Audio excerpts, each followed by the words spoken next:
Let's welcome Hobson-based Council Mayor Peter Memphill to give his speech for us. Would you be using a presentation? Would be using presentation? Yes. Hopefully it's come up soon. Yep, can you hear? Okay. I'd like to acknowledge Bob Fairclough and the Point Cook Action Group for putting this on. Also acknowledge all the councillors here today. I won't go through them all. Also acknowledge the traditional owners of the land and also acknowledge all the candidates here tonight. So just following on from Jasmine, councils of the West, we work pretty well collectively together on a whole range of things. So with transport, it's probably a good lead-in. And if Central, if you can put the first slide on, next slide. One of our biggest projects is the West East Metro Rail. This was devised by the Rail Futures Institute, and they've called it East-West Metro Rail Plan. It's a combination of Melbourne Metro 2 and the Western Rail Plan. It was actually the Mayor of Wyndham that coined the term, switched it around from East-West Metro Rail to West-East Metro Rail to focus on where the real need is for this. It's a best for the West rail solution, and it should be prioritised before the suburban rail loop. It's mostly driven by forecasts for the 6 councils of the West. The population growth is going to be 500,000 people within the next 20 years. And that's a massive amount of people, and we need to get them into the city and elsewhere around Melbourne. It affects Hobsons Bay because what happens at our rail stations, Laverton in particular, Altona and Newport, when you want to get on a train in the morning, it's becoming increasingly difficult because they're all full, and we need to sort that out.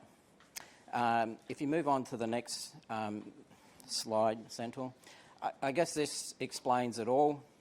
If you look at, once you come from the east side of the city, you come through Southern Cross Station, through Fisherman's Bend. The difference with Melbourne Metro 2 is instead of going through Newport, an underground station at Newport, there'll be a new station, underground station at Spotswood. And then it splits off to 2 lines. They're the ones in red. One goes down to Werribee and Wyndham Vale. The other one goes up to Sunshine and Melton. The key thing is for us is that we've got our biggest growth area at what we call, in that plan there would be a station at South Kingsville. This, should point out, adds to the existing rail network, and that shouldn't change. It allows also people from here, Point Cook, Werribee, to go through Spotswood and up to Tullamarine if you wanted to go to the airport. It's a very clever design, and we need to get that adopted by the major parties. The Rail Futures Institute estimates the costs at about $32 billion, which is about at least one third of the suburban rail loop, although I've seen figures that suggest that the suburban rail loop's more like about 200 billion. If you want to learn more about this, there's a special website set up. It's called www.westeastmetrorail.com.au. It's set up by Hobsons Bay Council, but hopefully all the councils of the West will collectively join this as they adopt, as we have, the West East Metro Rail Plan.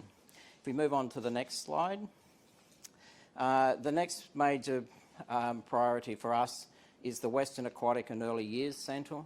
It's a $60 million swimming pool complex that has gyms, has hydrotherapy pools, spa, sauna, program rooms, and an early years centre. The swimming pool caters for autistic people in particular.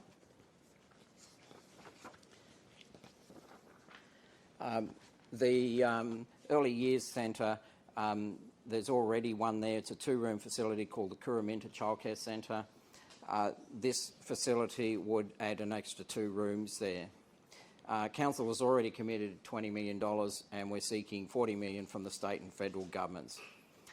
This will replace the existing pool in Laverton, and it's situated in Altona Meadows because we can see that it can service the Sanctuary Lakes and Point Cook area as well as their own community. Is the Hobsons Bay Wetlands Centre. This one is situated in the Cheatham Wetlands area of Altona Meadows. It's a Ramsar site. It's where migratory birds fly down from Siberia for their winter and our summer, and then they feed, probably feed, breed and head north again. This wetland centre proposal is done with a number of partners. It's by a community group. Council is supporting it with $5 million. We're seeking $11 million from state and federal governments. We have support from Deakin University. They're a partner in it, and a whole range of other partners. This is a research and learning facility, but it will be a great tourist attraction and particularly put environmental principles really at the forefront. If we move on to the next one.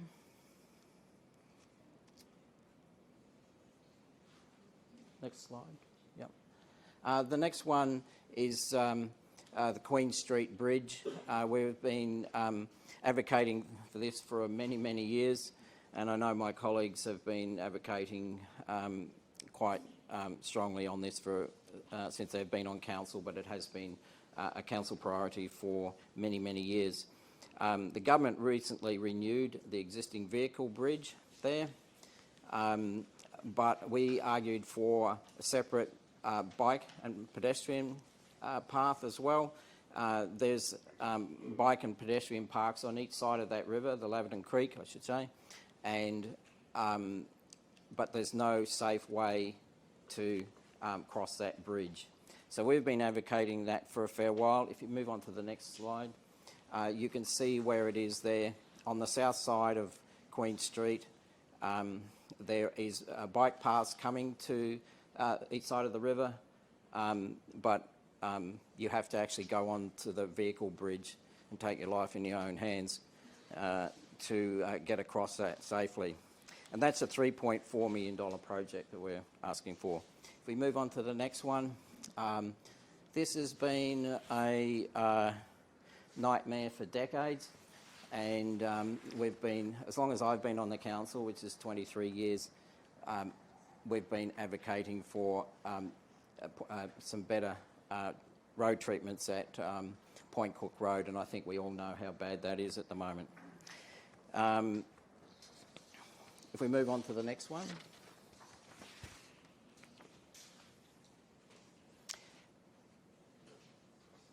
Next slide.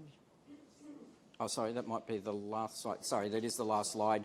There's, in my notes, I've also added in that we are currently going through Better Places program for Altona Meadows and Seabrook.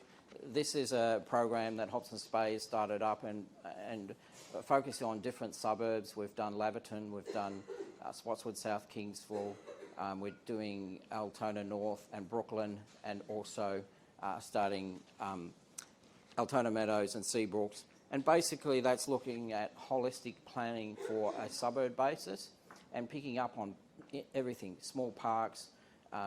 It might be the zoning for industrial, and just figuring out what they are, and then once we go through a final design, there'll be lots of little projects that'll come out of that, probably big and small, that involve hundreds of thousands or millions of dollars. I'm just going to lastly say that more information on advocacy projects of Hobsons Bay can be found on our website. So just go into Hobsons Bay, go into Council, and then advocacy priorities. And just yesterday we had an election tracker that went live. It's still being updated, but you can go on and see what people around this table are committing to, and we particularly focus on those priorities that were Council's advocacy priorities. And that'll be continually updated as we go along. So I'll probably leave it at that, and thank you very much Thank for you the so much, opportunity. Peter, for coming to speak for us.